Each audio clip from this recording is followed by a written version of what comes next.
다음 주 화요일 날은요, 우리가 여기서 안 모일 거고요. 다음 주 화요일은 예루살렘 성전에서 모일 겁니다. 미리 알아주세요. 이 많은 인원이 어떻게 예루살렘에 들어가나?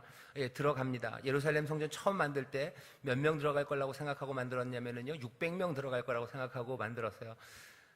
좁깃좁깃하게 앉으면 앉을 수 있습니다. 여러분들 조금 덥겠지만 에어컨은 틀을 거고요.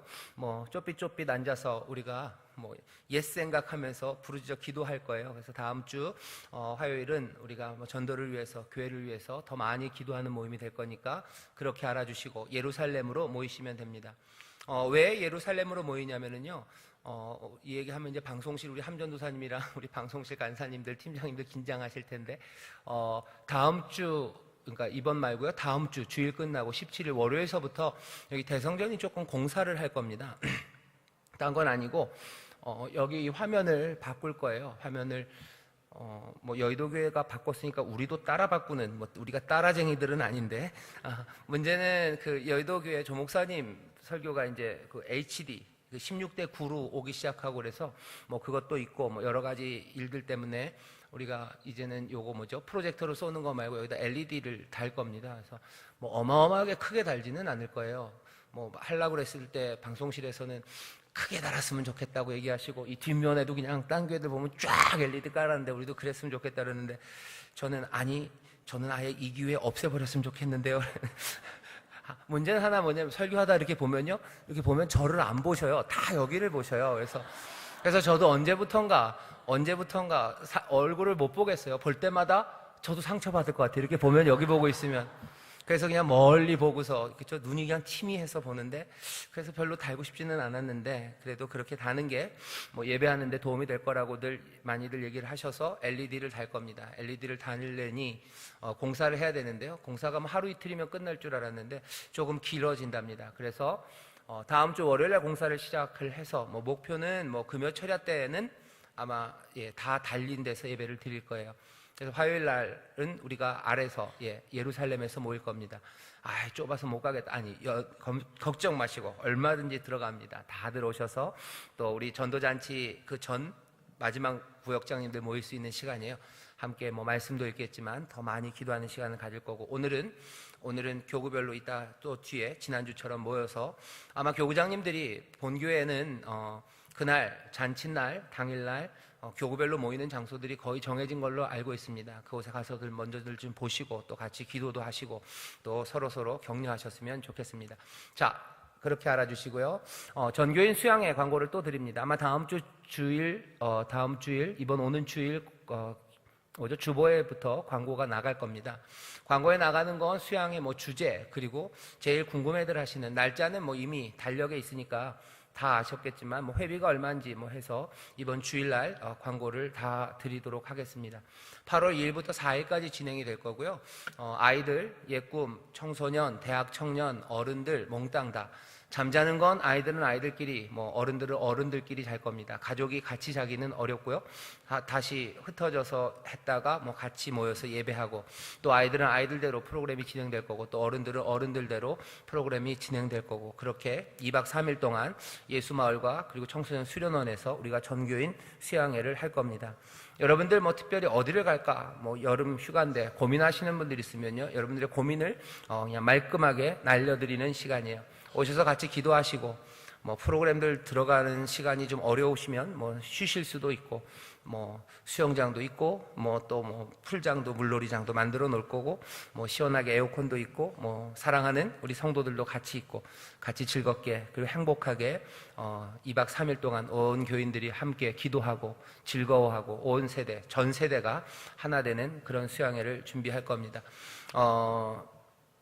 이번에는 저녁 모임에, 저녁 집회에 교회에서 버스가 왔다 갔다 이렇게 하지는 않을 거예요. 같이 오시고 싶으신 분들, 매일은 힘들지만 저녁에 오시고 싶으신 분들은 알아서들 오실 수 있어요. 우리가 여기 수양회 하는 강화가 어디 저기 무슨 대단히 산골짜기 아니죠. 우리 가까운 곳입니다. 그러니까 저녁 집회에 꼭 참여하시고 싶으신 분은 오셔도 좋지만 따로 셔틀이나 이렇게 왔다 갔다 하지는 않을 겁니다. 날짜를 다 정하지 못했지만 아마 제 생각엔 7월 한 20일 정도까지 접수를 받을 거예요. 그리고서는 뭐 접수 다 되면 거기서 그냥 인원을 뭐 끊을 겁니다. 그래서 아이고 사람이 없으면 뭐 할 수 없죠. 할 수 없는 게 아니라 뭐 더 좋죠.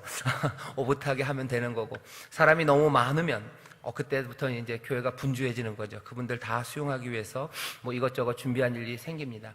그러니까 잘 준비하고 또 뭐 규모 있게 수양회가 진행되기 위해서 미리 말씀드립니다.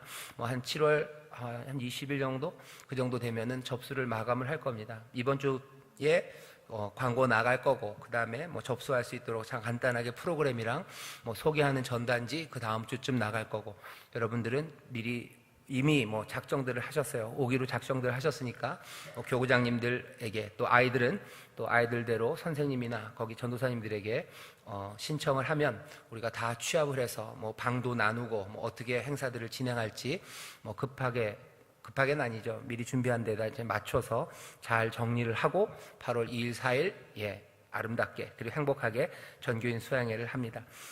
위에서 기도해 주시고 또 많은 분들의 수고가 필요합니다. 오셔서 함께 수고하시고 또 봉사해 주시고 즐겁게 수양회 여름을 그렇게 보냈으면 좋겠습니다. 8월 2일부터 4일입니다. 기억해 주시고요. 그 다음에 광고 드릴 것은 새생명 전도잔치입니다. 이제 2주 남았죠. 6월 24일 주일이 잔치날입니다. 지난주도 좀 많이들 전도하셨고 또 전도하는 열기가 있어서 참 좋습니다. 미리 오셔도 좋아요. 미리 그날 딱 날짜 맞추시기 어려우면요, 그 뒤로 오는 것보다는 앞으로 오는 게 좀 유리합니다. 별건 아니지만 그냥 선물을 좀 준비했기 때문에 그렇습니다. 미리 말씀드린 것처럼 4월 15일서부터 우리가 전도대원분들은 선물을 드리는 걸로 지금 준비를 하고 있어요. 선물이 그렇게 대단한 선물은 아닙니다. 대단한 선물은 아니고 우리가 선물로 사람을 끌어와야 될 만큼 그렇게 하나님 나라 복음이 궁색하지도 않아요. 하지만 더운 여름에 그래도 오신 분들 고맙고 감사해서 드리는 선물이죠. 다시 선물로 사람을 끌어들이려고 만큼 복음이 그렇게 빈궁하지 않습니다. 하지만 오신 분들에게 감사해서 드리는 거고, 이게 어떻게 미리 얘기를 해놓아야지 되죠. 그래서 24일까지 드릴 겁니다. 그렇게 알아주셔서 전도를 했는데 마침 24일날 무슨 일이 있다 그러면 기회는 이번 주예요. 이번 주 수요일도 있고요. 그래서 그 이후로 안 가도록 24일날까지로 좀 마감을 좀 할 겁니다. 그렇게 알아주시고, 또 전도잔치 하는 날 많이들 바쁘실 겁니다. 데려오시느라고 바쁘고 또 와서 교회 소개하느라고 또 바쁘시고, 또 교구는 교구대로 교구장님들이랑 서로 인사하고 반갑게 맞이하시느라고 굉장히 분주한 날이 될 텐데요. 그래도 그날도 주일입니다. 예배하는 게 제일 중요해요. 예배 잘 드리시고 또 오신 분들 따뜻하게 맞이하시고 그렇게 전도잔치가 이루어지기를 바랍니다. 그래서 제가 해야 될 일은 다른 거 없어요. 저는 설교 말씀 잘 준비하고, 또 이건 진짜 어려운 일인데 예배를 딴 때보다 훨씬 일찍 끝내야 되는 거예요. 그래야지 좀 만나서 얘기할 시간이 있고 차가 빠지고 또 들어오고 하실 겁니다. 미리 좀 부탁드릴 것은, 전도잔치 하는 날 잘 아시겠지만 우리 재직들이나 기존의 교회에 잘 나오셨던 분들은 주차를 되도록이 아니라 꼭 그랬으면 좋겠어요. 여기 우리 교회 주차장은 좀 비워주시고, 자기가 알아요. 자기가 내가 누굴 전도해서 오시는 분들은 좀 들어오셔도 좋습니다. 하지만 그러면 안 되지만 나는 이제 혼자 옵니다 하시는 분들은 바깥에다 차를 대주셨으면 제일 좋겠고, 꼭 좀 그렇게 해주셔야 어떻게 되냐면은 주차 문제가 좀 해결이 되고요. 전도돼서 처음 오시는 분들이 조금은 편하게 오실 수 있고, 그리고 또 예배가 끝나고 함께 할 수 있는 시간들이 좀 있습니다. 그래서 다시 한번 부탁드립니다. 특별히 2부, 3부가 더 그래요. 2부, 3부 더 그렇고, 1부 예배 오시는 분들, 또 봉사하시는 분들 먼저 와서서 예배 드리시는데요. 1부 때 오면 주차장이 좀 이렇게 헐렁하죠. 그래서 차를 대시고 그냥 계속 대시는데요. 딴 때도 좀 그거는 좀 곤란한데, 이날 전도 잔치 있는 날은 좀 더 그렇습니다. 여러 봉사 부서에 있는 분들에게도 알려주시고, 우리 구역장님들 꼭 전해주셔서 전도잔치 하는 날은 주차가 좀 편할 수 있도록, 모시고 오시는 분들 편할 수 있도록 바깥쪽에 주차해 주셨으면 좋겠고, 또 주일 예배 잘 드리셨으면 좋겠고, 편안하게 맞이하셔서 잔치 날이 하나님의 은혜로 풍성한 그런 전도잔치가 됐으면 좋겠습니다. 열심히들 기도하시고, 또 그날 하나님이 얼마나 많은 새 생명들을 보내주시는지 우리 다 함께 보고 함께 즐거워하는 시간이 되기를 바라고, 또 그렇게 될 줄 믿습니다. 그렇게 될 줄 믿습니다. 옆에 있는 분들에게 기대합니다. 기대합니다. 얘기하시죠. 기대합니다. 기대합니다. 아멘, 아멘. 네, 고맙습니다. 기대합니다. 하나님이 기뻐 받으시고 우리 하나님 아버지가 즐거워하시고 또 우리가 모두 다 그 기쁨에 참여하게 될 줄 믿습니다. 전도 편지는 어떻게 잘 전달하셨나요? 네, 좋습니다. 아직 못하셨다면 한 주 남았습니다. 한 주가 좀 더 남았죠.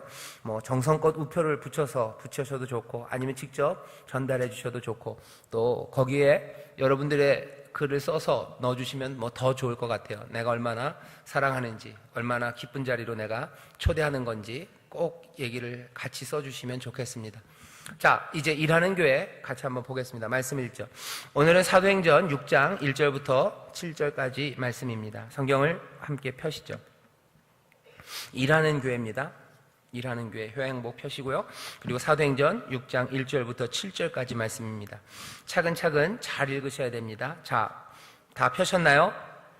아멘. 좋습니다. 그럼 1절부터 7절까지 우리 다 같이 한 목소리로 봉독하겠습니다. 그때 제자가 더 많아졌는데 헬라파 유대인들이 자기의 과부들이 그 매일 구제에 빠짐으로 히브리파 사람을 원망한데 12사도가 모든 제자를 불러 이르되 우리가 하나님의 말씀을 제쳐놓고 공궤를 일삼는 것이 마땅치 아니하니 형제들아 너희 가운데서 성령과 지혜가 충만하여 칭찬 듣는 사람 7을 택하라. 우리가 이 일을 저희에게 맡기고 기도하는 것과 말씀 전하는 것을 전무하리라 하니 온 무리가 이 말을 기뻐하여 믿음과 성령이 충만한 사람 스데반과 또 빌립과 브로고로와 니가노로와 디몬과 바메나와 유대교에 입교한 안디옥 사람 니골라를 택하여 사도들 앞에 세우니 사도들이 기도하고 그들에게 안수하니라. 하나님의 말씀이 점점 왕성하여 예루살렘에 있는 제자의 수가 더 심히 많아지고 허다한 제사장의 무리도 이 도에 복종하니라. 아멘. 아멘. 일하는 교회께서 교회에 대해서 우리가 지난주까지는 전도하는 교회 사도행전 2장에 있는 말씀을 가지고 4가지를 얘기했어요. 오늘은 또 교회에 대해서 하나 더 일하는 교회라는 제목으로 교회를 좀 다시 생각해 보려고 합니다. 찬송은 어둠 밤 쉬되리니 내 직분 다하여 일할 수 있는 대로 힘써 일하라 라는 그 찬송을 우리가 함께 불렀으면 좋겠고요. 먼저 생각해야 되는 건요, 사탄이 교회를 넘어뜨리려는 시도들을 합니다. 여러 가지 시도가 있는데 사도행전을 보면요, 그 앞에 성령 충만한 교회였어요. 성령 충만한 교회여도 사탄은 당연히 넘어뜨리려고 다가옵니다. 사단이 어떻게 교회를 넘어뜨리려고 했는지 누가가 사도행전 앞에 기록하고 있어요. 그 기록들을 우리가 살펴볼 겁니다. 음성 듣기 길지만 우리 같이 읽어봅시다. 한 10줄쯤 되는데요. 같이 읽겠습니다. 시작. 사도행전에 성령 충만으로 생동감 넘치던 교회에도 사탄에 넘어뜨리려는 시도가 있었습니다. 사도행전 2장까지 성령의 놀라운 역사를 설명하던 누가는 교회가 사탄으로부터 받는 공격을 3에서 6장에 적고 있습니다. 놀랍습니다. 성령의 역사가 일어나는 그 자리에 바로 공격이 시작됩니다. 사탄은 3가지 전략으로 교회를 넘어뜨리려 합니다. 먼저는 박해를 통한 위협입니다. 그리고 뒤이어 아나니아와 삽비라의 예처럼 내부적으로 생겨나는 도덕적 타락을 통하여 교회를 무너뜨리려 합니다. 3번째는 번잡하고 산만하게 만드는 전략입니다. 이 3번째 전략이 설명되는 곳이 오늘 본문입니다. 사도들을 번잡하게 만듭니다. 말씀을 가르치는 일을 방해하므로 교회는 배우지 못합니다. 배우지 못하니 말씀대로 살아가지 못합니다. 돌봄도 예배도 엉망이 되고 당연히 거기에는 주께서 날마다 구원받는 자를 더하실 수도 없습니다. 사단은 여전히 이 3가지 방법들을 통하여 교회를 넘어뜨리려 합니다. 네, 거기까지예요. 사탄이 교회를 넘어뜨리려는 시도가 있습니다. 앞에 먼저 쓴 건 그거예요. 성령 충만한 교회입니다. 하지만 그럼에도 불구하고 사탄은 그 교회를 넘어뜨리려고 해요. 우리가 주변에도 그런 교회들을 많이 봅니다. 성령 충만해서 대단한 역사들이 일어나는 교회들이 있어요. 근데 그 교회들이 때로는 계속해서 부흥하고 뭔가 성령의 인도하신 가운데 발전하고 또 그 안에서 성도들이 하나하나 차근차근 자라가는 교회가 있는가 하면 성령의 폭발적인 역사가 있음에도 불구하고 금방 몇 년 만에 무너지는 교회들 아니면 이상해지는 교회들이 있습니다. 왜 그렇습니까? 여기 있는 말 그대로예요. 교회가 성령으로 충만하다고 해서 사탄의 공격으로부터 그냥 안전한 건 아니에요. 사탄이 그걸 보고 그냥 떠나가는 건 아닙니다. 사탄은 집요해요. 자기들의 생명 같은 일이에요. 자기들의 삶의 목적입니다. 우리는 민족 중흥의 역사적인 사명을 띠고 이 땅에 태어났는지 모르지만 사탄은 뭐 하려고요? 그냥 참소하는 자고, 그냥 거짓으로 속이려고 하나님의 사람들, 그 여자와, 그쵸? 그리고 그 자손들, 그 아들들을 넘어뜨리려는 것, 그것 하나만 남았어요. 악에 바쳤고, 이 사탄들은 몽땅 다, 사탄은 자기의 삶의 모든 것들을 거기다 다 걸고 그 일을 합니다. 용감해요. 두려움이 없습니다. 성령 충만한 교회라도 얼마든지 넘어뜨릴 수 있다고 생각하는 게 사탄이에요. 왜? 거짓의 영이기 때문에 그렇습니다. 거짓과 참소하는 영이 교회를 넘어뜨리려고 해요. 성령의 충만함, 그리고 뭔가 역사가 일어난다고 해서 안전한 건 아닙니다. 그래서 이거 할까 말까 했는데 해야 되겠네요. 그러니까 성령 충만하다고 해서 방탄은 아니에요. 우리가 방탄소년단은 아닙니다. 자, 넘어뜨리는 시도들을 쓰는데요. 사도행전은 그냥 바로 2장까지는 좋은 이야기들 많았어요. 그죠? 기도하고 성령 충만해서 베드로가 설교하고 사람들은 회개하고 돌아오고 교회는 말씀을 잘 배우고 또 서로 교통하고 교제하고 예배하고 전도하고 그렇게 열심히 선순환하고 있어요. 하지만 3장부터 당장에 어려운 일들이 닥치기 시작합니다. 교회를 넘어뜨리려는 거죠. 첫 번째는 박해를 통한 시도입니다. 박해를 해요. 어려움에 처하죠. 당장에 베드로와 요한이 옥에 갇혀요. 옥에 갇히고 협박당하고 입 다물라고 하고 믿음의 사람들을 무너뜨리려는 시도들입니다. 어려움을 가져다줘요. 지금도 마찬가지입니다. 교회를 넘어뜨리는 시도들 중에서 가장 많이 일어나는 게 박해예요. 어려운 일들 그리고 박해가 있으면 교회가 그냥 제대로 서기가 어렵습니다. 신앙을 떠나는 사람들이 많아요. 신앙을 떠나는 사람들이 많습니다. 그건 분명합니다. 박해가 있으면 어쩌면 더 좋은 건 있어요. 정말로 순전하고 그리고 은혜 그것들을 체험한 사람들만 남겠죠. 하지만 교회가 점점 흥황하고 또 그 안에서 뭔가 역동적인 역사들 그것들을 어렵게 만드는 게 박해입니다.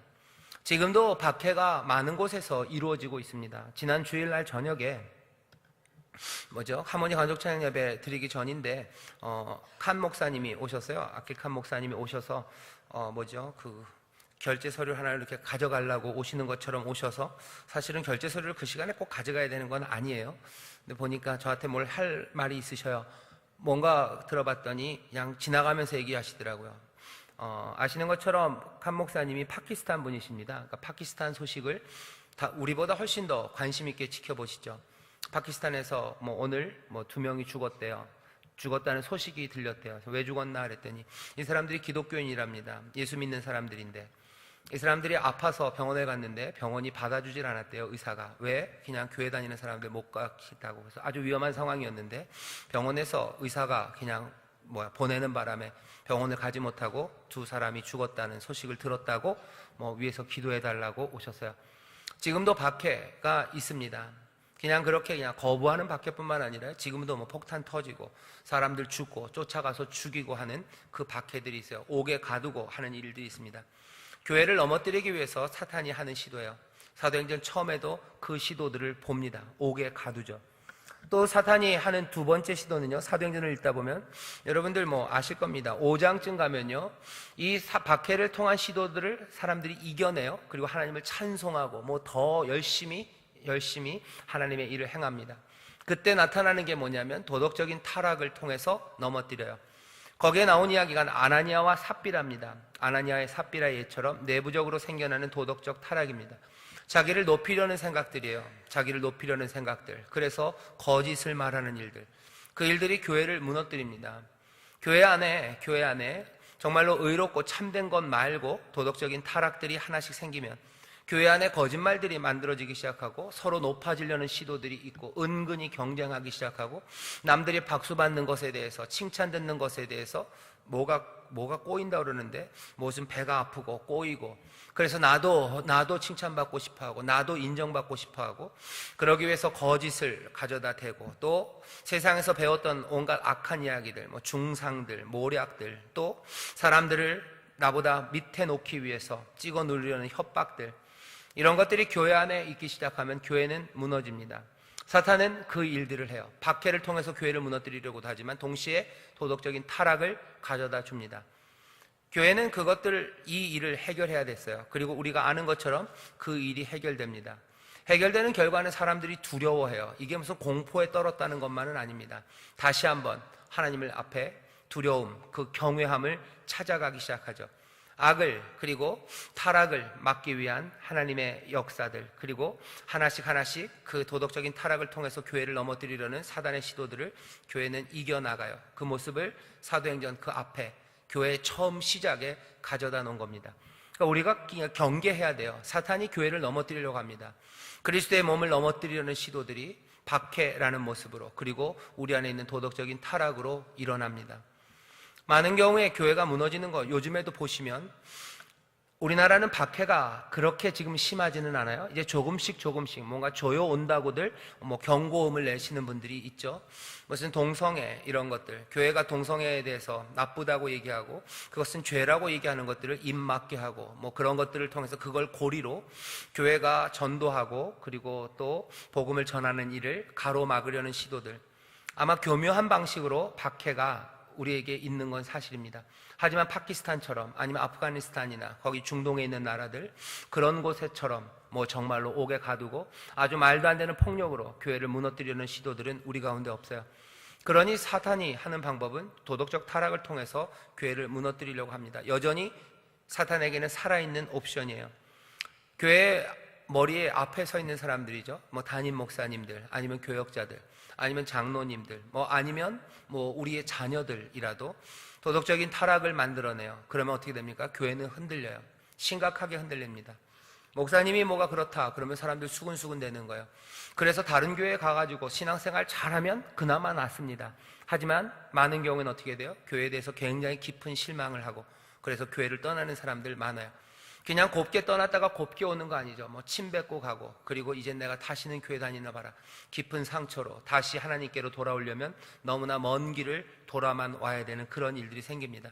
왜 그래요? 사탄이 넘어뜨리려는 시도들을 하는 거예요. 도덕적인 타락이 교회를 무너뜨리려는 아주 사탄이 쓰는 그런 방법입니다.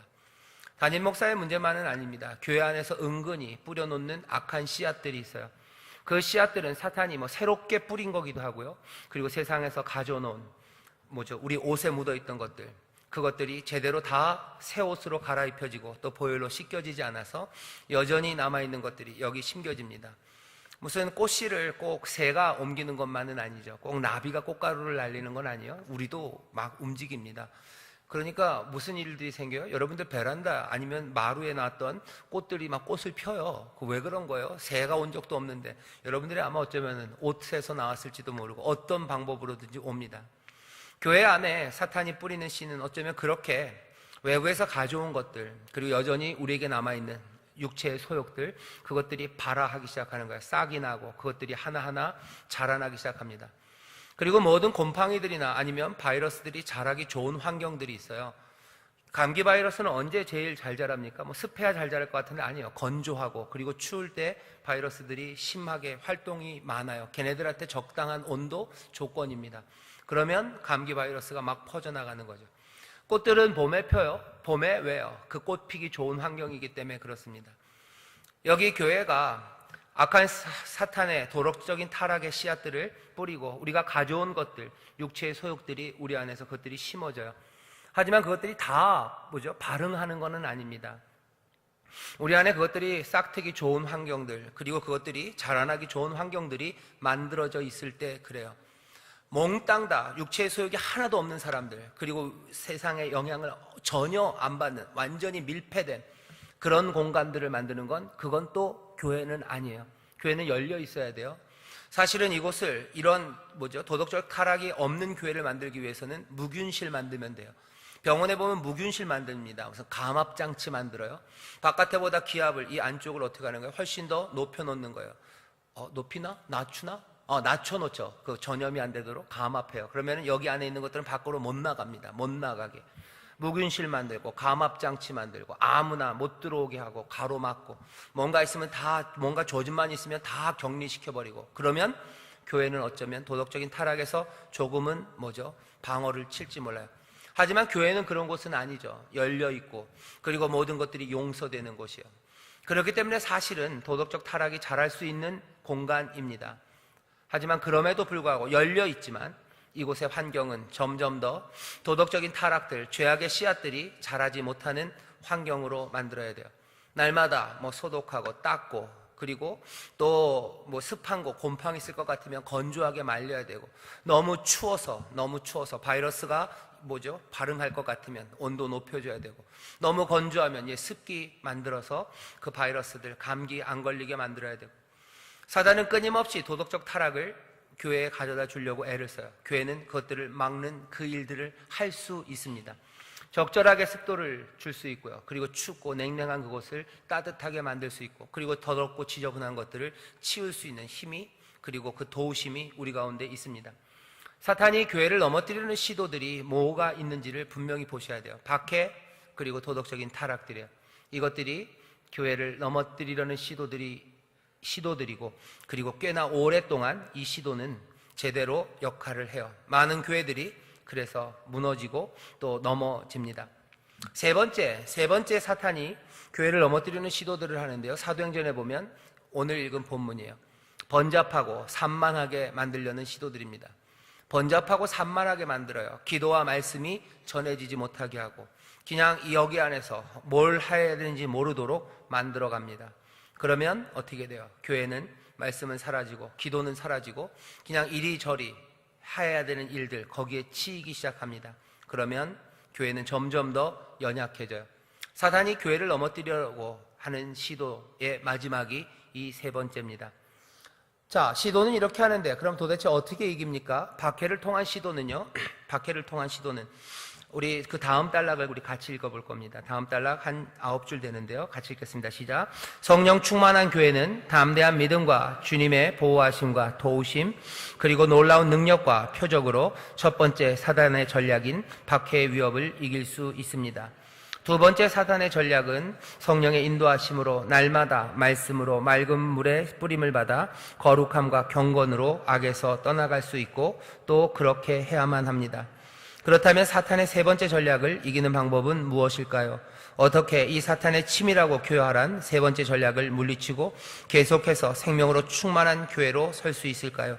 담대한 믿음으로, 경건함으로, 간접적인 해결책이 될 수는 있겠지만 오늘의 본문 말씀은 더 분명한 대답을 우리에게 제시합니다. 네, 여러분 읽으셨으니까 아실 거예요. 첫 번째, 박해를 통한 사탄의 시도를 막는 방법은 다른 거 없습니다. 여기 있는 거 그대로요. 담대한 믿음이에요. 믿음으로 이기는 거죠. 믿음으로 이기고, 그리고 소망 가운데 이깁니다. 하지만 그것만은 아니에요. 믿음과 소망으로만 이긴다면 이거 요즘 젊은이들이 하는 말로 뭐라 그러는지 아세요? 이거 정신승리예요. 우리가 하는 게 정신승리만은 아닙니다. 정신승리 하자는 거 아니에요. 어렵고 힘들지만 그래도 우리가 이겼다고 우기자는 거 아니에요. 그건 거기서 끝나기 때문에 정신승리입니다. 우리는 믿음과 소망으로, 어떻게 보면 정신승리랑 비슷한 것 같아요. 하지만 우리가 믿는 것은 정신승리할 수 있다는 것, 그것만 믿는 거 아니에요. 정신승리가 아니라 믿음과 소망으로 나갈 때 어떻게 하신다는 거예요? 주께서 보호하시고 주가 우리를 도우시고 능력과 기적으로 우리의 삶을 품으신다는, 그리고 우리의 삶에 힘이 되신다는 그 놀라운 믿음과 또 그렇게 펼쳐지는 하나님의 역사입니다. 그것이 박해를 이기게 해요. 잘 보셔요. 베드로와 요한이 옥에 갇혔어요. 옥에 갇혀서 정신 승리한 거 아니에요. 우리는 옥에 갇혔지만 우리는 자유하다. 니들이 나를 가뒀지만 내 영혼은 가두지 못한다. 그러고 끝난 이야기가 아닙니다. 하나님께서 때로는 옥문을 흔들어서 그 착고를 풀어서 내보내시기도 하시고, 때로는 여러 가지 정치적인 상황들이에요. 사람들의 무슨 들끓는 시위들, 아니면은 그 지도자들의 마음의 불안함, 그런 것들. 하나님이 이모저모로 역사하셔서 결국은 베드로와 요한이 풀려납니다. 늘 그런 건 아니죠. 또 결국은 잡혀서 죽는 그 일도 있지만 그 가운데도 하나님께서 또 품으시고 또 함께 하시고 그들의 삶에 기쁨과 평안과 안식을 주셔요. 다시 한번, 우리가 믿음으로 정신승리하는 거 아닙니다. 박해를 통한 사단의 시도에 믿음으로 또 소망으로 우리 가운데 평안을 주실 뿐만 아니라 하나님께서 피할 길도 주시고 또 우리를 도우시고 세상에 알 수 없는 기쁨과 그리고 세상에 알 수 없는 위로가 실제로 우리 가운데 임하는 거예요.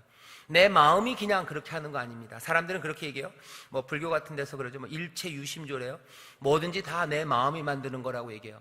어떤 사람들은 기독교도 그렇게 얘기한다고 생각할지 몰라요. 아, 기독교도 똑같아. 뭐 믿음, 소망. 그치. 마음을 바꾸면 세상이 달라지는 거지. 내가 마음을 바꾼다고 세상이 달라지는 게 아니에요. 내가 마음을 바꿔서 내가 하나님 말씀대로 살아갈 수 있는 거고요.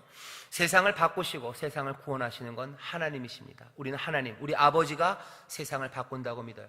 우리에게 기쁨을 주시는 건 내가 마음을 바꿔서 기쁨을 얻는 게 아니에요. 나는 마음을 바꿔서 주의 길로 가고 주는 약속하신 대로 우리에게 그 평안과 그 안식을 우리에게 주시는 거예요. 평안을 내가 만드는 거 아닙니다. 구원과 회복을 내가 만드는 거 아니에요. 하나님이 나에게 주시는 거예요. 이 차이를 오해하거나 아니면 그 차이를 붙잡지 못하면 우리가 믿는 기독교, 우리가 붙잡은 진리가 세상과 구분이 안 되고요. 그리고 세상의 잘못된 가르침들이 인도하는 대로 그냥 휩쓸려 가기 시작해요. 세상을 내가 만드는 건데 내가 손으로 만들든지 마음으로 만들든지 내가 만드는 거예요. 잘 되면 어떡합니까? 내가 잘한 거야. 못 되면 뭡니까? 내가 못한 거예요. 그러니 그냥 절망할 수밖에 없어요. 하지만 여기 이 세상을 주관하시고 구원하시는 분이 하나님이시고 우리 아버지시고 우리 주님이 그 일을 행하신다면 우리는 끝까지 소망하고 기다릴 수 있어요. 그리고 내가 잘 됐을 때도 겸손하게 감사할 수 있고 어렵고 힘들었을 때도 끝까지 기다릴 수 있습니다. 이게 세상과 달라요. 그게 우리가 갖고 있는 진리가 훨씬 더 강력하고 그리고 더 끈질기고 더 풍성한 증거가 됩니다. 다시 한번 박해가 우리 가운데 임합니다. 우리는 믿음으로 살아요. 믿음이 그 박해를 이길 겁니다. 하지만 그건 정신 승리는 아니에요. 더하기 주께서 우리에게 주시는 은혜와 그리고 주가 우리에게 주시는 놀라운 기적들, 그 표적들이 우리 가운데 넘칩니다. 파키스탄에서는 그럼 어떻게 된 일입니까? 이건 정말 어려운 일이에요. 파키스탄에서 그렇게 죽어가는 많은 그리스도인들, 여러분들 근데 한번 잘 생각하셔야 돼요. 우리는 안타깝지만 우리가 믿기는 그분들이 그렇게 박해 가운데도 어려움 가운데도 그 신앙을 지켜갈 때 그들에게 믿음과 그리고 소망, 그건 아름답고 충만하게 있고 그들은 고백할 겁니다. 뭐라고요? 주께서 나를 보호하시고 주가 나를 도우셨다고 고백하는 사람들이에요. 우리는 안 도우셨다고 얘기할지 몰라요. 하지만 당사자들은 아닐 겁니다. 하나님이 나와 함께 하시고 나에게 안식을 주시고 나에게 평안을 주시고 하나님의 놀라운 능력으로 내 삶의 기적으로 가득 채우셨다고 고백해요. 결국은 그 끝에 죽지 않았습니까? 모두가 다 죽어요.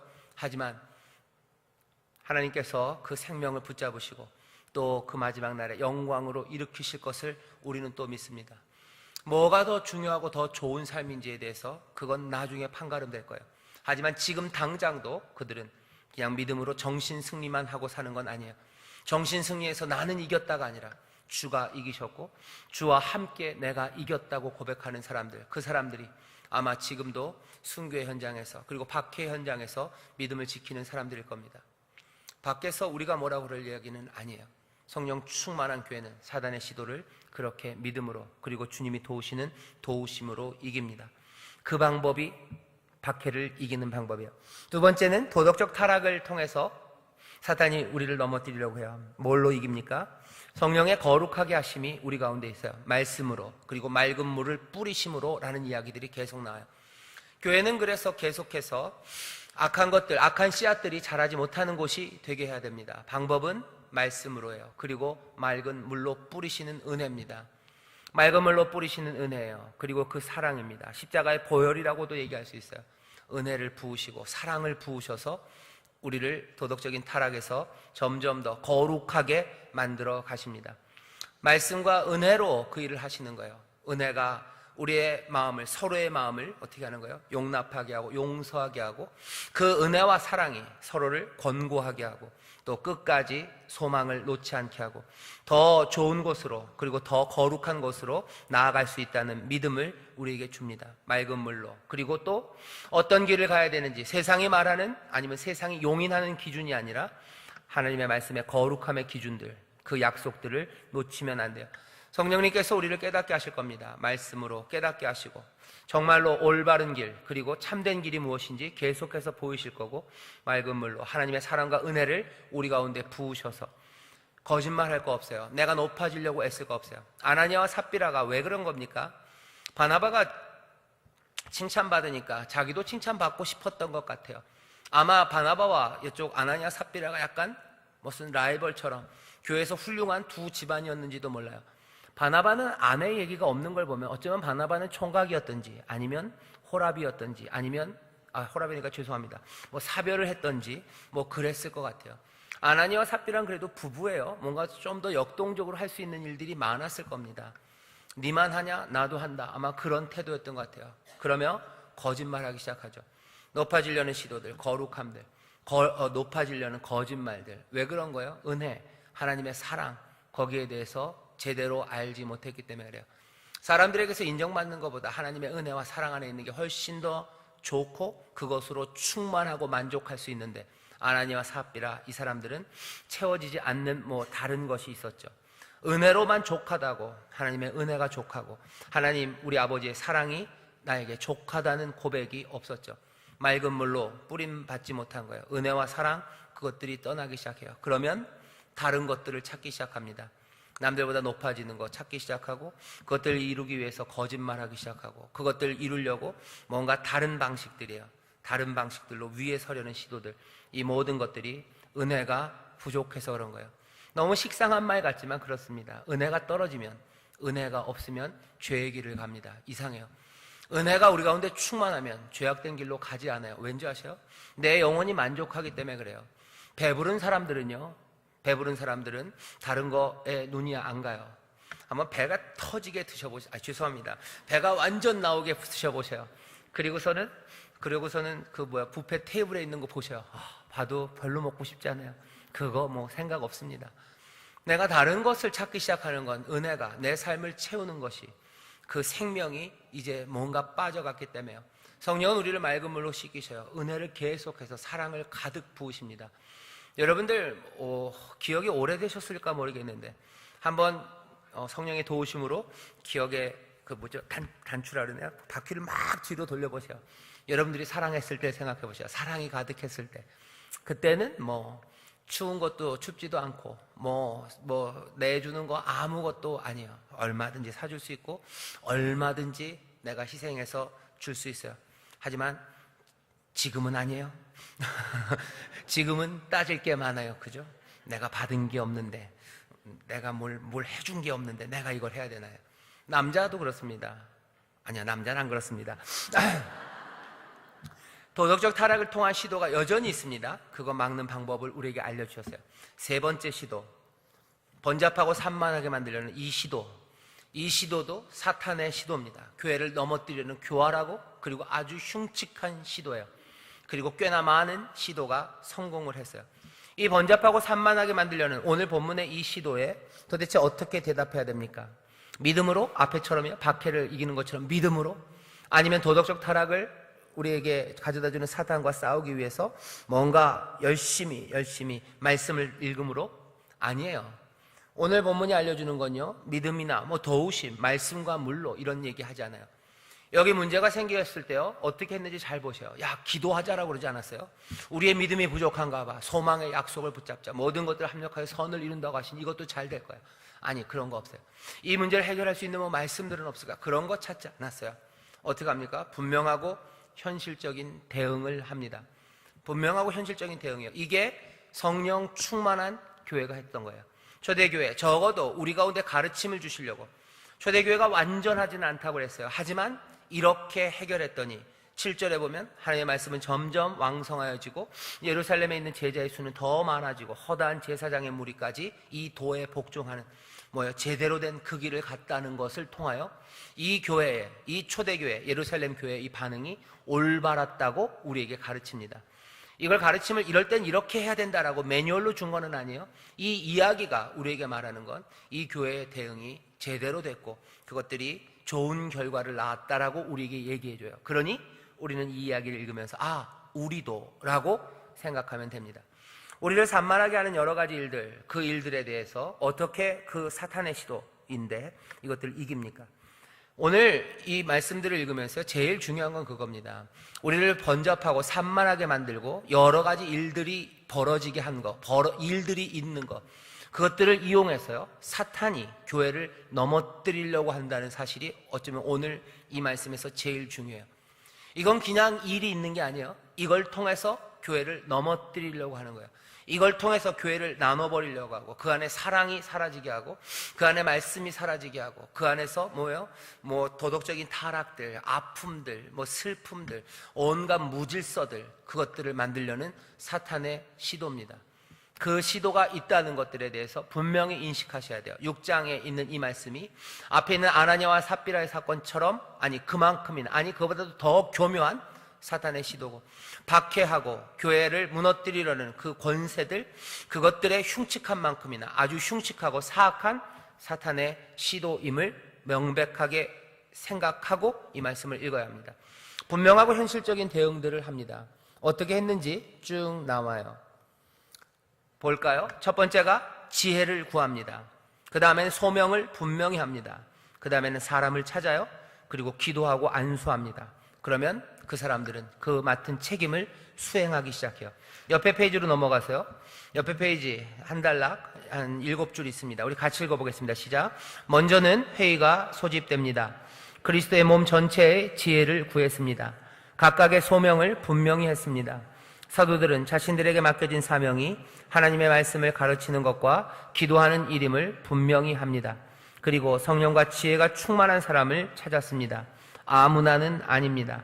성령과 지혜가 충만한 사람, 그리고는 그들에게 기도하고 안수함으로 새로운 책임을 수행하도록 했습니다. 이 방식이 사탄의 간교한 세 번째 전략에 대한 성령 충만한 교회의 반격이었습니다.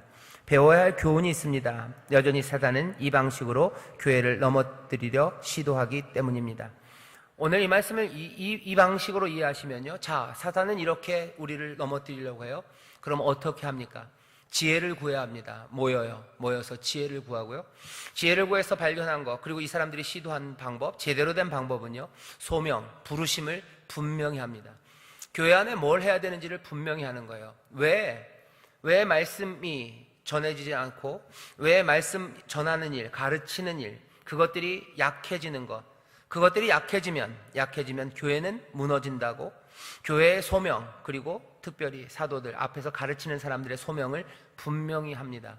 앞에 얘기했어요. 가르치는 교회요. 그렇죠? 그래서 배웁니다. 예배합니다. 그리고 또 교제하고, 그리고 전도하는 일이에요. 이것들이 흔들리면 교회는 자기의 부르심, 그 소명을 이루지 못합니다. 그것들을 흔들려는 모든 시도들을 가로막아야 돼요. 그것들 막아내기 시작해야 돼요.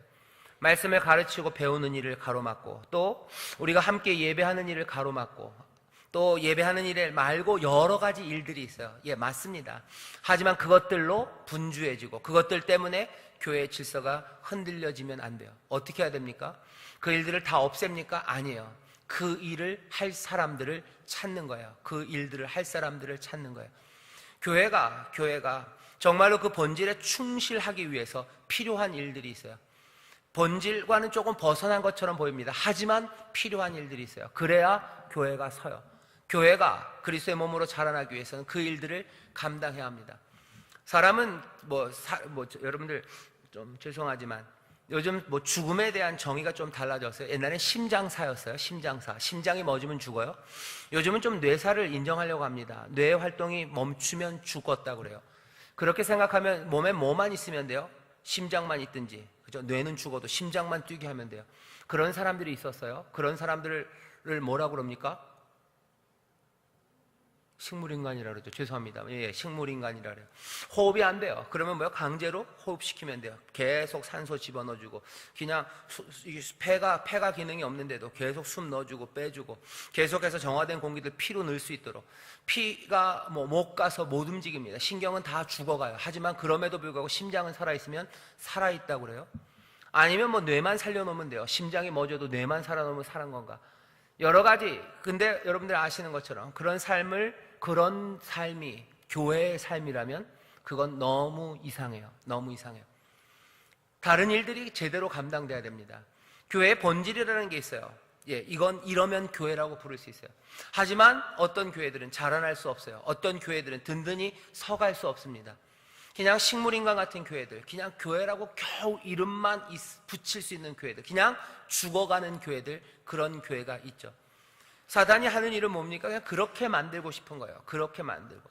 교회가 교회의 그 생명을 전하지 못하게 만들고, 교회가 자기들의 본질 안에서 그리스도의 장성한 분량으로 자라지 못하게 하고, 교회는 계속 있는 것 같지만 아무도 신앙이 자라는 사람 없고, 교회는 그냥 여기 있는 것 같지만 세상에, 그리고 세상에 아무 영향력도 못 끼치고 사람들을 살려내는 그 일에도 쓰임받지 못하는 교회, 제대로 말씀도 전해지지 못하고 전도도 안 되고 예배도 그냥 형식적인 교회, 그런 교회를 만들려는 게 사탄의 시도입니다.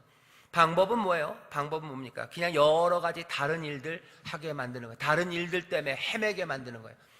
거기에 대한 대응은, 교회의 대응은요, 그 일들, 뭔가 본질을 지켜야 되는데 그것만 있는 것은 아니에요. 그 나머지 정말로 풍성한 몸, 생명이 넘치는 몸이 되기 위해서 필요한 일들, 그 일들에 정말로 적합한 사람, 아무나가 아니라 그 일에 적합한 사람들, 그 사람들을 찾아냅니다. 사람들을 찾아요. 아무나는 아닙니다. 성령과 이 일도 지혜가 충만한 사람이에요. 왜? 그리스도의 몸 그 안에서 이루어지는 일이기 때문에 그래요. 이게 몸 밖의 일은 아닙니다. 교회 안의 일인 건 분명합니다. 하지만 우리가 앞에서 말했던 그 코, 그건 아닌 것 같아요. 하지만 코만 가지고 사는 건 아니에요. 여기 이 교회가 풍성해져야 되는 여러 가지, 그리고 그 생명이 활기가 넘치게 되는 여러 가지 일들이 필요하죠. 아름다워지기 위해서, 그리고 더 온전해지기 위해서는 여러 가지 일들을 감당할 사람들이 필요합니다. 그 사람들을 찾는 거예요. 찾아요. 성령과 지혜가 충만한 사람들, 그리고 그 사람들에게 기도하고 안수합니다. 공식적으로 그 일들을 맡겨요.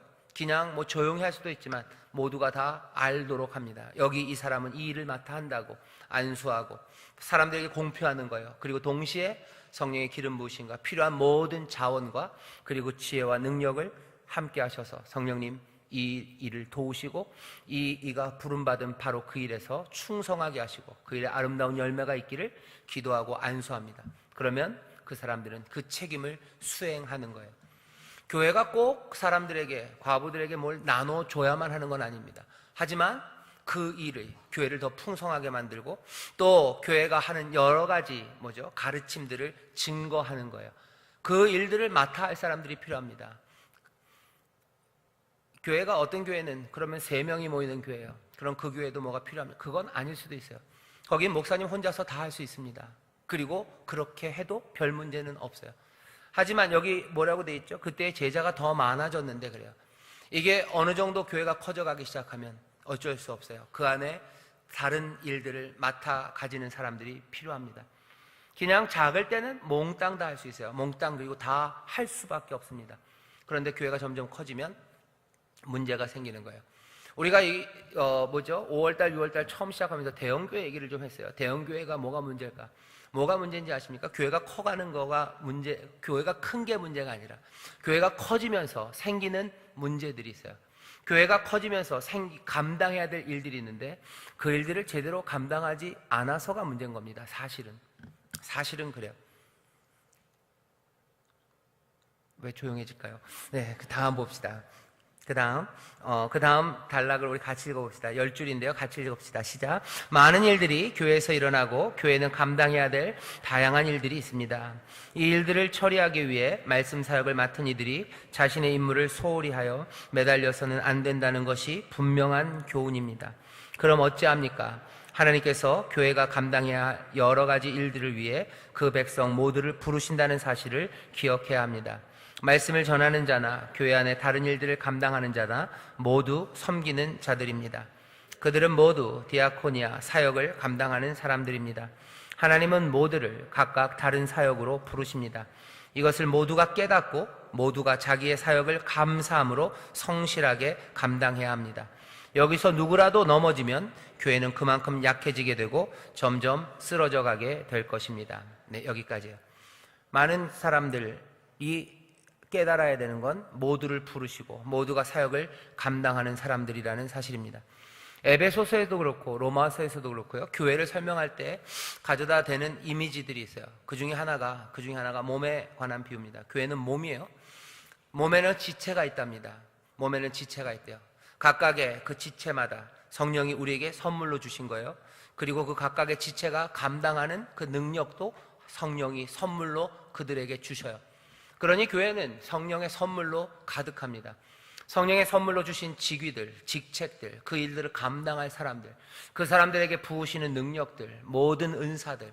성령은 그래서 은혜로 가득하고 성령의 선물로 가득한 곳이 교회예요. 몸에는 불필요한 거 없습니다. 뭔가 더 중요하고 덜 중요한 것처럼 보이긴 하나 불필요한 것 없고 모두가 다 자기가 맡은 사명, 그 기능을 감당합니다. 교회의 또 다른 비유 중에 하나가 건물이에요. 건물에 있는 벽돌처럼 지어져 간대요. 어떤 벽돌도 그냥 공고로 서 있는 것들은 없어요. 가끔가다는 좀 더 무거운 하중을 받는 기둥들이 있어요. 그런 벽들이 있고 또 하중을 많이 받지 않는 벽들도 있어요. 그래서 좀 무너뜨려도 되는 벽들도 있죠. 무너뜨려도 되는 기둥, 폼으로 세워놓은 기둥들도 있어요. 어떤 기둥은 힘을 많이 받는 기둥이에요. 어떤 기둥은 폼이에요. 하지만 그 기둥을 그렇게 세워놨을 때는 폼이라는 그 기능이라도 기능은 있는 겁니다. 어떤 벽돌 하나, 돌 하나도 그냥은 아니에요. 그 돌 빼면 어떤 돌은 훅 빼면 확 무너지는 돌들이 있어요.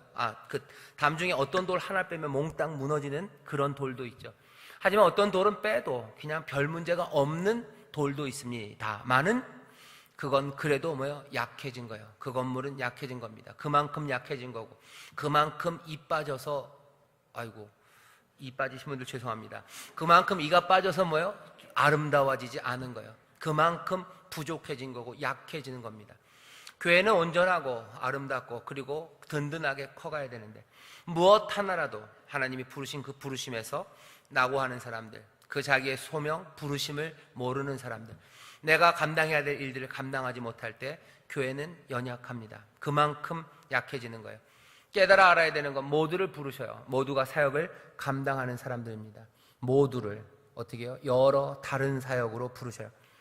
이 사람들에게 하나씩 맡기셨기에 누구라도 넘어지면 교회는 약해지고 쓰러져 갈 겁니다. 그래서 아까 처음부터 말씀드렸어요. 오늘 이 말씀은 뭘로 이해하셔야 돼요? 사탄이 교회를 넘어뜨리는 시도, 그 맥락에서 이 말씀을 읽으셔야 돼요. 그러면 우리가 하는 봉사와 섬김은요, 그냥 자발적으로 엑스트라로 해도 되고 안 해도 되는 게 아니라 이건 싸움이 됩니다. 이건 싸움이에요. 봉사가 그러니까 해도 되고 안 해도 되는 거예요. 섬김이 내 사명, 내 사역, 교회 안에서 내 역할, 이거는 그냥 해도 되고 안 해도 되는 문제가 아닙니다. 이건 싸움이에요. 내가 빠지면 그만큼 약해질 거예요. 내가 내 일을 감당하면 그만큼 온전해질 겁니다. 그리고 이 온전함과 그리고 부족함의 차이는요, 결국은 쓰러지고 약해지고 사탄이 우리에게 지금 도전하는 도전, 그 앞에 서는 겁니다. 번잡하고 산만하게 만든 교회를 약하게 만드는 거죠. 싸움이라고 생각하고 봉사와 섬김을 하셔야 됩니다. 여기 구역장님들, 여기 봉사하고 여러분들 헌신하시는 거예요. 여러분들을 구역장으로 부르셨어요. 우리 교회에는 구역장이 필요합니다. 말씀을 함께 전달할 사람이 필요하고 신앙을 지켜줄 사람들이 필요해요. 그런 사람들이 필요하기에 구역장을 하나님이 세우셨어요. 이제 이 일은요, 그냥 단지 봉사와 섬김이니까 이건 그냥 뭐라 해야 되나, 엑스트라로 아주 쿨하게 그냥 낭만적으로 그래도 나는 와서 하는 보람 있는 일 맞습니다만 그냥 보람 있는 일만은 아닙니다. 이건 그리스도의 몸을 지키는 싸움이에요. 싸움이라고 생각해야 됩니다. 교역자들도 마찬가지예요. 저도 마찬가지고 하나님이 나를 부르셔서 다른 거 해도 되지만 그래도 여기 더 헌신하게 하셨으니 내가 뭔가 자부심을 가지고 오는 일 맞습니다. 자부심을 가지고 감사하며 할 일은 맞아요. 하지만 동시에 이건 싸움이라는 걸 생각해야 돼요. 내가 연약하고 내가 빠지면 교회는 무너질 겁니다. 그리스도의 몸은 적어도 약해질 겁니다. 약해진 건 점점 약해질 가능성이 있습니다. 한 사람씩 자기의 맡은 일에서 떠나가기 시작하면 어떻게 될 것 같아요? 한번 이가 빼기가 어려운 거죠. 여러분들 돌담화 같은 거 쌓아보셔요. 첫 돌 빼기가 어려운 거예요. 그 다음부터는 술술 빠집니다. 술술 빠져요. 그리고는 어떻게 돼요? 무너지는 거죠. 그렇게 무너지는 교회들 많습니다. 봉사와 섬김들, 이거는 교회를 지키려는 싸움이라고 생각하셔야 돼요. 내 맡은 자리에서 내가 서는 겁니다. 군인 6월달이라 그런가요? 군인들 보면 자기가 맡은 지역들이 있어요. 내가 맡은 곳, 부대들마다 그 부대들마다 지켜야 되는 고지가 있어요. 여기는 반드시 지켜야 돼요. 뚫리면 어떻게 되는 거예요? 무너지는 거예요. 전선은 무너지고 그러면 걷잡을 수 없이 전쟁은 지게 되는 거죠. 그러니까 어떤 전선은 피 터지게 싸웁니다. 어떤 전선은 전멸할 때까지 지켜야 되는 곳이 있어요. 어디는 좀 유리한 곳을 맞는 부대가 있습니다. 그 부대들은 조금 수월하게 싸울 거예요. 하지만 어느 곳은 정말 위험한 곳, 그곳에 세워지는 사람들이 있어요. 처절한 곳에 서야 되는 부대들. 그 부대 사람들은 어쩔 수 없습니다. 도우심을 기다리고 또 더 간절하게 그 일들을 감당해야 돼요. 내가 남들이 하는 봉사보다, 내가 다른 사람들이 하는 헌신보다 더 많이 피 흘리는 것 같고 더 땀 흘리는 것 같은 사람들이 있습니다. 하지만 거기서도 마찬가지예요. 내가 뚫리고 내가 무너지면 안 돼요. 하나님은 지혜로우시고 우리를 사랑하셔서 우리에게 필요한 것들을 주시고 또 위로하시고 우리에게 새 힘을 주실 것을 우리는 믿어요. 여기서 내가 쓰러져도 나는 주 품 안에 안길 것을 나는 믿어요. 그러니 나에게 맡겨진 그 일들을 하나씩 하나씩 감당합니다. 그때 신뢰할 수 있는 건 뭐예요? 나뿐만 아니라 그리스도의 교회의 모든 사람들이 함께 싸우고 있다는 확신이 우리를 더 뜨겁게 만들어요. 이게 무너지면요, 교회가 참 어려워집니다. 나는 고생하는 것 같은데 아무리 봐도 나만 고생하는 것 같고 조구역장은 너무 뺀질뺀질해서 맨날 빠져가는 것 같아요. 그러면 어떻게 됩니까? 그러면 나도 무너지고요, 다 교회는 무너져요. 서로에게 확신을 좀 주셔야 돼요. 내가 힘들어요. 저 사람은 조금 쉬운 것 같지만 저 사람도 주님이 부르신 그곳에서 최선을 다해서 싸우고 있다고 서로 확신해야 돼요. 전후에는 그렇게, 이게 무너지면 어느 나라 군대가 되냐면요, 당나라 군대 되는 겁니다. 당나라 군대는 수백만이 와도 지는 거예요. 수백만이 와도 집니다. 무너지는 거예요. 사탄이 알아요. 수백만이 모여도 이거 무너뜨리는 건 간단한 거예요. 당나라 군대 만들어버리면 흩어져요. 그냥 콩가루들 만들어버리면 아주 쉽습니다. 서로를 불신하게 만들어요. 서로를 불신하고 나만 고생한다고 만드는 거죠. 문제는 뭐예요? 아무리 봐도 나만 고생하는 것 같아요. 그러면 이건 심각합니다. 방법은 하나밖에 없어요. 여기는 말 그대로 모두가 내 사역에 나를 부르신 부르심이 있다고 생각하고 그 일에 정성을 다하는 거예요. 나에게 좀 쉬운 일을 맡기셨습니까? 그러면 누르랄라 쉬라고 그런 거 아니에요. 거기에 정성을 다해서 하시면 돼요. 마음을 다해서. 늘 사랑은 마음을 다해서 하는 겁니다. 하나님을 마음을 다하고 성품을 다하고 힘을 다해서 사랑하래요. 내 구주 예수를 그렇게 사랑합니다. 나에게 맡겨진 일이 좀 작습니까? 그래도 마음과 힘과 정성을 다해서.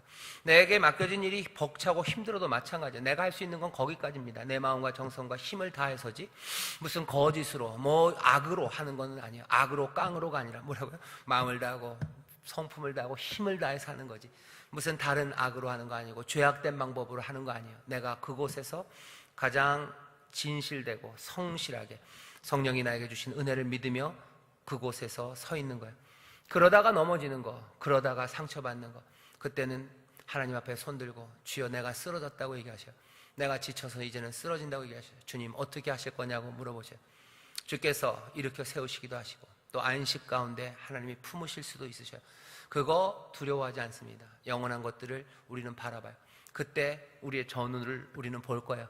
나는 쓰러지지만, 나는 여기서 이렇게 힘들지만 우리의 전우들, 내 믿음의 동료들, 그리스도의 몸된 우리 다른 구역장들은 또 그곳에서 눈물로, 그곳에서 자기의 마음과 힘과 정성을 다해서 하나님을 섬기고 있다는 것을 우리는 신뢰해요. 그때는 어떡합니까? 마음의 평안이에요. 우리가 우리 남들에게 어떻게 평안을 줍니까? 뭘로 여러분들 구역장들, 다른 구역장들에게 평안을 줄 수 있어요? 다른 거 없습니다. 함께 봉사하고 섬기는 사람들이요, 모두가 다 함께 땀 흘리고 있다는 것들이 확신될 때, 그때 우리가 서로가 서로에게 힘이 되고 그리고 평안을 나눠주는 사람이 됩니다. 지친 사람들에게 힘을 줄 수 있는 거는 다른 방법들 별로 없어요. 돈 있으면 여러분들 돈을 주셔요. 돈 준다니까 좀 뭐하네. 돈을 현금으로 주면 곤란하고, 이제 여름이 오니까 돈이 좀 있으시면 냉면을 사주셔요. 요새 냉면도 많이 올랐어요. 서울은 냉면값이 9,000원이랍니다. 네, 냉면값이 냉면 주셔요. 혹시 몸에 좋은 거 찾으셨으면 주셔요. 무슨 환 같은 거 하나 주셔요. 근데 그거 없으면 어떻게 합니까? 기도해 주셔요. 더 좋은 건 뭐예요? 믿음을 주셔요. 신뢰를. 나랑 같이 싸우는 사람이다, 우리 함께 수고하고 있다는 신뢰를 주셔야 돼요. 그러면 지치지 않습니다. 지치지 않아요. 전쟁은 늘 그렇게 싸우는 것 같아요. 전후에는 그렇게 어렵고 힘들어도 나만 아니라 너도 고생해요. 네가 가면 나도 가고 또 내가 가는 때 네도 올 거라고 믿는 믿음이 서로에게 평안을 주고요, 사랑은 그렇게, 그리스도의 몸은 그렇게 자라갑니다. 일하는 교회, 오늘 제가 여러분들에게 꼭 말씀드리고 싶은 건, 사역으로 나아가는 일은요, 사탄의 교회를 넘어뜨리는 시도와 싸우는 싸움이라는 거, 그거 분명히 아셨으면 좋겠어요. 싸움이에요. 그러니 누구라도 나와야 하고요. 그리고 이 싸움에서 제대로 이기기 위해서는 서로가 서로에게 신뢰를 주셔야 돼요. 방법은 하나입니다. 내 맡은 자리에서 내가 힘든 자리건 아니면 조금은 남들 볼 때 뭐 널널하고 좀 쉬운 자리건 거기에 마음을 다하고 성품을 다해서 힘을 다해서 그 일을 하시면 돼요. 기쁘게 하십시오. 기쁘게 하셔요. 교회 안에서 뭐 몽땅을 다 맡아서 하실 필요 없어요. 조금이라도 나를 부르신 것만큼 내가 그 손을 거기다 넣으면 돼요. 구역원들에게 꼭 얘기해 주세요. 구역장님들은 사실은 이 얘기를 그렇게 많이 들으실 필요는 없어요. 여러분들은 이미 헌신의 자리로 나오셨어요. 여러분들이 들어야 될 일은 이거 하나입니다. 지금 하는 이것이 싸움이라는 거, 그리고 서로가 서로에게 신뢰를 줄 만큼 마음을 다해서 하시면 돼요. 문제는 어디입니까? 아직도 이 일에 나오지 못한 사람들이에요. 아직도 교회 안에 그리스도의 몸된 교회 안에서 내가 맡은 사명, 내가 감당해야 될 일이 뭔지 모르고 부르심에 아직 나오지 못한 사람이에요. 꿈꾸는 건 이런 겁니다. 우리 교회 무슨 구역원들, 뭐 평신도라고 하는 사람들까지라도 몽땅 다가 교회에 뭐라도 손 하나를 얹기 시작하는 거죠. 기쁨으로 부르셔요. 많이는 아니어도 좋습니다. 부르심은 다 다를 거예요. 뭐 하나라도 같이 손을 얹기 시작해요. 그리고 그것이 크건 작던 간에 마음을 다해서, 성품을 다해서 그리스도를 사랑함으로, 주를 사랑함으로 죽게 하듯 하기 시작하는 거예요. 그러면서 그 사람들의 봉사의 양이 많아지는 거, 그건 제 소원은 아닙니다. 뭐 저는 뭐 좀 그랬으면 좋을 것 같지만 뭐 꼭 그래야 될 필요가 저는 없다고 생각해요. 주가 부르시는 대로, 모릅니다. 그 교회 안에서 요만큼을 맡겨주셨으면 그만큼 하시면 돼요. 더 뭐 커야 되는 건 주님이 부르시는 거예요. 주님이 부르실 거고, 또 교회 앞 알고 바깥에서 또 맡은 일이 있어요. 그럼 그거 열심히 하셔요. 부르심에 따라서 하시면 됩니다. 내 모양대로, 나에게 주신 대로 온 마음을 다해서 하시면 돼요. 나에게 주신 재능이 뭐 다른 겁니까? 그럼 그것대로 하면 돼요. 꼭 내가 제일 잘하는 것과 내가 제일 잘하는 것과 내가 맡은 사명이 항상 일치하는 건 아닙니다. 저도 설교하는 게 제 적성에 제일 잘 맞는 것도 아니고 제가 제일 잘하는 것도 아니에요. 제가 제일 잘하는 건 뭔지 아세요? 댄스입니다. 그게 꼭 같지는 않아요. 하지만 맡겨주신 거면 뭐 하는 거예요? 정성을 다해서 하시면 돼요. 정성을 다해서. 나는 이거 말고 저걸 해야 되는데, 아니, 그러면 글로 불러주실 수도 있어요. 아니면 여기 내가 가진 거기에 내가 손을 다 놓게 하시는 거예요. 뭐든지 부르는 부르심에 귀 기울이는 겁니다. 그리고 거기에 기쁨으로 달려나가는 거예요. 할 수만 있다면, 아, 이건 내일이야 라고 생각하고 손 얹으세요. 많이 하라고 막 부풀릴 필요 없어요. 서로 충분히 나눠질 수 있도록 하나님께서 우리에게 은사와 그리고 필요한 모든 자원으로 늘 충만하게 하신다 그랬어요. 넘칩니다. 교회는 넘쳐요. 교회는 늘 넘칩니다. 넘치게 주셨어요. 일은 뭡니까?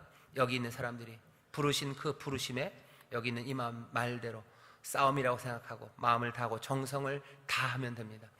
세상에 어디에도 그런 모임은 없어요.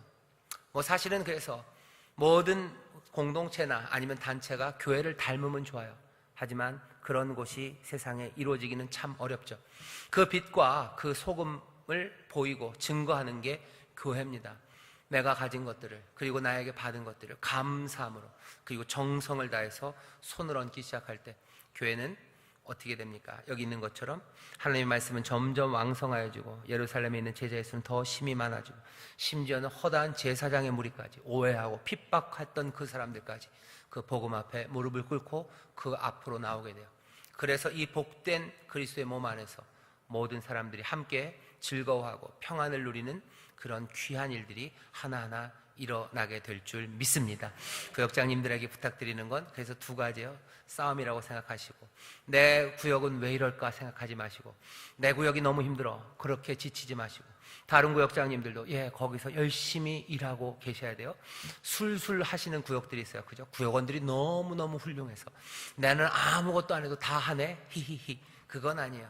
거기도 뭐예요? 마음을 다하시고 정성을 다하셔서 내 힘을 다해서 그 일, 맡겨진 일 하셔요. 그래야 힘들어하는 그 구역장님이 어떻게 합니까? 용기를 얻고 평안을 얻어요. 그렇다고 구역을 싹싹 바꾸는 교회도 많아요. 이렇게 보다가 여기 너무 힘들고 여긴 잘했으면 여기 1년 있으면 싹 바꾸고 뭐 그것도 저도 고민은 많이 해봤습니다. 고민은 해봤는데 그게 그렇게 쉽지는 않을 것 같고, 오히려 그냥 부르심에 대해서 다시 한번 우리가 깊이 생각하고 그 부르심의 자리에서 하나하나씩 싸워가기 시작할 때 하나님께서 또 새롭게 부르실 거라고 우리는 믿습니다. 싸움이라고 생각하시고 자기 맡은 일 감당하시고, 구역장님에게 또 부탁드리는 건 구역원들에게 꼭 얘기해 주셔요. 하나님의 일에, 그리스도의 몸 안에서 해야 되는 일들 주가 부르실 때 염려하지 말고 기쁨으로 나와서 어떻게 해요? 손을 얹으라고 얘기해 주세요. 그럴 때 교회가 귀한 역사를 감당하게 될 줄 믿습니다. 아이고, 이런 30분에 끝내려고 그랬는데 이거 시간이 없으니까 한 걸음 내딛기 그냥 읽고 지나가겠습니다. 1 같이 읽을까요? 우리 교회에서 나는 어떤 봉사와 섬김을 하고 있습니까? 우리 모두를 한 몸으로 부르셨음을 믿습니까? 구역원들에게 꼭 물어봐 주세요. 두 번째입니다. 시작. 모두가, 그러니 나도, 각각, 그러니 나에게도. 이제 나는 어떻게 그리스도의 몸된 교회를 섬길지 이야기해 봅시다. 예, 부르심이 있어요. 그때 내가 할 수 있는 것들이라면 얼마든지 나와서 정성을 다해서, 마음을 다해서 죽게 하듯 합니다. 그때 교회는 하나님의 능력으로 가득 차게 될 줄 믿습니다. 기도하겠습니다. 하나님 아버지, 감사합니다. 여기 주의 일꾼들이 있습니다. 교회 안에서 맡아야 되는 사명들을 가진 이들이 여기 있습니다.